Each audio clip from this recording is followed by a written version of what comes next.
बीडमध्ये लिंबा गणेश महसूल मंडळात अतिवृष्टीमुळे मोठं नुकसान झालं। गेल्या आठवड्याभरापासून पाऊस सुरू आहे, मात्र गेल्या 2 दिवसांपासून सुरू असलेल्या मुसळधार पावसानं मका सोयाबीन पाण्याखाली गेले। याआधीच मक्यावर लष्करी अळीचा प्रादुर्भाव झाला, त्यात पावसानं उभं पीक भुईसपाट झालं। शेतात गुडघाभर पाणी साठलंय, त्यामुळे शेतकऱ्यांच्या हातातोंडाशी आलेला घास पावसानं हिरावून गेला। गावच्या परिसरातील साळेगाव सातेफळ अशी खूप नुकसान झाली आमची।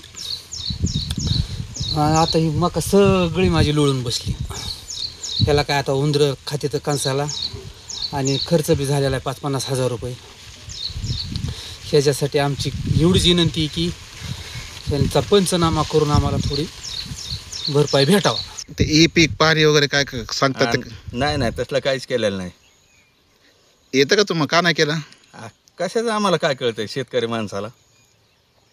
महसूल मंडळाचे कोणी आलते का इथं? नाही, कोणी आलेलं नाही, काय नाही। तर तिकडे साताऱ्याच्या पाडली इथल्या एका शेतकऱ्यानं 3 एकर शेतीवर कोरफडीची लागवड केली। आंतरराष्ट्रीय तसंच देशांतर्गत कोरफडीच्या अनेक प्रोडक्टला मागणी असल्यामुळे शेतकऱ्याला चांगलं उत्पन्न मिळतंय। तर कोरफडीतून या शेतकऱ्याला कोट्यवधींचं उत्पन्न मिळत असल्याचं देखील यावेळी शेतकऱ्यानं म्हटलंय। कोरफडीपासून साबण, शॅम्पू, ज्यूस अशी विविध प्रोडक्ट्स देखील शेतकरी स्वतः तयार करत असल्याचं या शेतकऱ्यानं म्हटलंय। याचा आढावा घेतलाय आमचे प्रतिनिधी तुषार तपासे यांनी। साताऱ्यातील पाडळी या ठिकाणचे ऋषिकेश ढाणे या प्रगतशील शेतकऱ्यांनी एक वेगळा उपक्रम गेली अनेक वर्ष इथं राबवलेला इथं दिसतोय। इथं जी कोरफडीची लागवड आहे ती गेल्या अनेक वर्षापासून ते इथं घेत आहेत, त्याचबरोबर त्याच्यातून उत्पन्न देखील चांगल्या प्रमाणात ते मिळवत आहेत। मी ज्या वेळेला ॲलोवेरा लावायचा विचार केला त्यावेळेला मला थोडीशी अनुकूल परिस्थिती अशी होती की मला ती रोपांना वगैरे फार पैसे द्यावे लागले नाहीत। का तर ज्या लोकांनी बायबॅक अग्रीमेंट केलेलं त्यांनी ते न नेल्यामुळे अशीच कोरफड पडून होती बऱ्याच ठिकाणी। ती मिळालेली रोपं हॉर्टिकल्चर पूर्ण केल्यानंतर त्या काळामध्ये फळबागा लावलेल्या होत्या, जसं की आंब्याची बाग लावलेली होती, आवळ्याची बाग लावलेली होती। त्या बागांमध्ये असंही काही येत नव्हतं, तर त्या बागांमध्ये आपण त्या रोपांची लागवड केली आणि ती पानं कोणाला तरी विकणार आहे आपण अशा अँगलनं आपण, किंवा झाडं रोपं जे काय असेल ते आपण मोठ्या प्रमाणात विकू शकतो किंवा विकण्यासाठी आपण प्रयत्न करू अशा उद्देशानं आपण ती लागवड केलेली होती। बाय प्रॉडक्ट स्वतःच त्यांनी बनवायला सुरुवात केली आणि त्यानंतर आता ते कंपन्यांवर विसंबून न राहता स्वतःच ह्याच्यातून उत्पादन जे कोरफड तयार होती ती त्याच्यातून बाय प्रोडक्ट बनवतायत आणि ते विकून चांगल्या पद्धतीनं फायदा कमवत आहेत।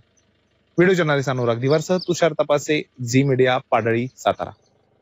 आता पुढची शेती संदर्भातली बातमी शिरूरमधून आहे। गेल्या 15 दिवसांपासून उत्तर पुणे जिल्ह्याच्या अनेक भागात पावसानं पाठ फिरवली, त्यामुळे शिरूरच्या पाबळ परिसरातल्या वटाणा पिकाला मोठा फटका बसलाय। पावसाअभावी वटाणा पीक हे शेतातच करपू लागलंय, तर दुसरीकडे हवामान बदलामुळे वटाणा पिकावर रोगाचा देखील प्रादुर्भाव वाढलाय। या संदर्भात शेतकऱ्यांची बातचीत केली आमचे प्रतिनिधी हेमंत चापुडे यांनी। गेली 15 दिवसापासून पावसाने पाठ फिरवल्याने बळीराजा शेतकऱ्याची पुन्हा चिंता वाढली असून मी सध्या पाबळ परिसरात आलेलो आहे। आपण या ठिकाणी पाहू शकता शेतकऱ्यांनी मोठ्या आशेने वटाणा पीक घेतलं होतं, मात्र बहरात असतानाच पावसाने हुलकावणी दिल्याने वटाणा पीक एकत्र शेतातच करपून गेलेलं आहे। आधी मोठ्या प्रमाणात पाऊस झाला त्यामुळे शेतकऱ्यांनी मोठ्या आशेने आपल्या शेतात वटाणा पिकाची पेरणी केली आणि ऐन पीक बहरात असताना जेव्हा शेंगा लागणे सुरू झाली तेव्हा पाऊस गायब झाला। पावसाने दडी मारल्याने वाटाणा पीक एकत्र शेतातच करपून खराब झालेलं आहे। सध्या हवामान बदलाचा मोठा फटका बसला असून पिकावरती रोगाचा प्रादुर्भाव वाढलेला आहे। आपल्यासोबत बोलण्यासाठी शेतकरी आहेत। मावशी, काय सांगाल, काय परिस्थिती आहे सध्या? पाऊस एक महिनाभरापूर्वी भरपूर पाऊस झाला होता, त्यामुळे वाटाण्याच्या पिकाला हे रोगट आलं आणि शेंगा लागायला लागल्या, फुलं लागली आणि ते पावसाने गेल्या आणि त्याच्यावर रोगट आलं। आता पाऊस गेला तर वाटाणा करपून गेला।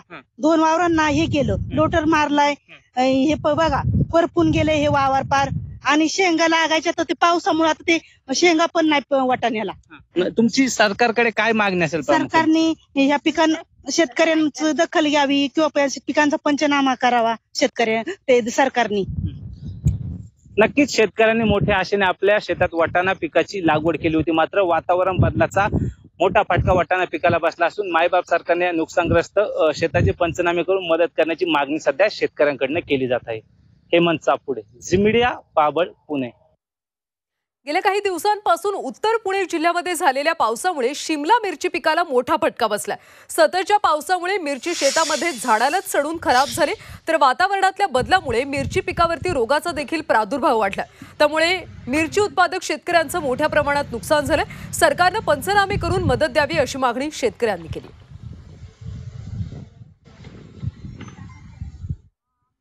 तिकडे नांदेड जिल्ह्यातल्या अर्धापूर तालुक्याच्या केळीला परदेशात देखील मागणी वाढली. देशामध्ये दिल्ली आणि पंजाबमध्ये याला मोठी मागणी आहे, तर इराक, इराण, सौदी या देशात देखील अर्धापूरची केळी पाठवली जाते. त्यामुळे शेतकऱ्यांना चांगला आर्थिक फायदा होतो.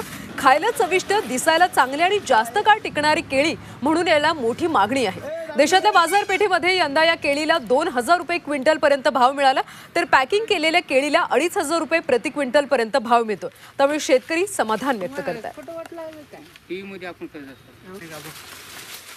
की ही अर्धापूरची केळी 7 समुद्रापार देखील चालली, की जसं की इराक आहे, इराण आहे, सौदी अरेबिया आहे. इकडे जात असताना आमच्या केळीची जी खासियत आहे की ही केळी अतिशय खायला चविष्ट आहे, दिसायला देखणी आहे, त्याचबरोबर हिची टिकाऊ जी क्वालिटी आहे तीही चांगली आहे. त्याच्यामुळं अर्धापूरचा केळी उत्पादक शेतकरी हा समाधानकारक आहे. सध्याच्याला समजा मार्केटमध्ये आवक वाढलेली, मालाचं जरा रेट वाढलेले आहेत, तरी आमचे कॅरेटला माल गेल्यानुसार 1800 रुपये भाव भेटलेला आहे. आणि बॉक्सचा माल जर असला तर त्यांना समजा 2200-2300 रुपयापर्यंत मार्केट आहे. तर तिकडे सांगलीतल्या इस्लामपुरात शेतकऱ्यांकडे पीक विमा कंपनीने पैसे मागितल्याचा प्रकार समोर आला. पीक विमा नुकसान पंचनामा करण्यासाठी कंपनीने पैसे मागितले. या प्रकरणी संतप्त प्रहार शेतकरी संघटनेनं कंपनीच्या कर्मचाऱ्याला कृषी कार्यालयात घुसून चोप दिला.